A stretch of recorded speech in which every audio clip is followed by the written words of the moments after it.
Okay, here we go with our latest update to our Markets in 2 Minutes video series. This is Darrell from the Wealthspire Investment Team. And this time around, we're going to focus on some big moves in the equity market, specifically across software companies, which have come under the microscope as the speculation around the powers of AI has continued to accelerate. And I think this illustration here is really quite remarkable when you think about how software companies have traded over time. So what you're looking at here is the forward PE multiple on software companies within the S&P 500 in blue, and then the broader market in yellow. And historically, software companies commanded about a 50% premium in terms of valuation relative to the rest of the market.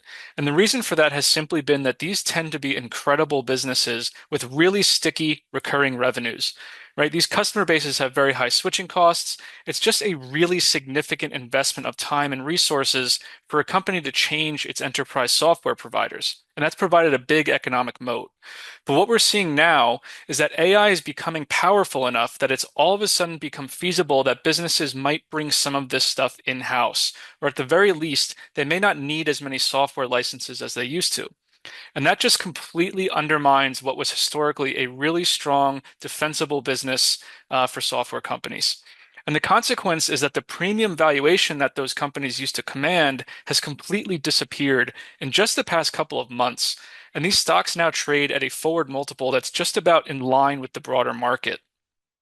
But interestingly, all of this has sort of happened under the hood because when you look at market data at the aggregate level, the broader theme across equities is the earnings story that remains very much still intact.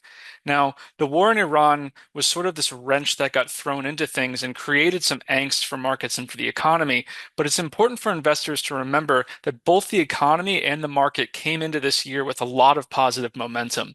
And you can see that in this chart here, where earnings growth expectations have been accelerating higher for a number of years, especially so for the S&P 500, but it's been a positive trend up and down the market cap spectrum, encompassing small and mid caps as well.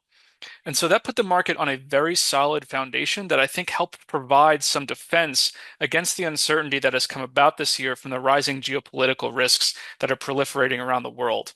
The market has definitely become more fragmented, and there are a lot of thematic shifts taking place, but diversified equity portfolios remain in a very solid place going forward as a result of this trend. Thanks for tuning in, and we'll be back soon with some more perspectives.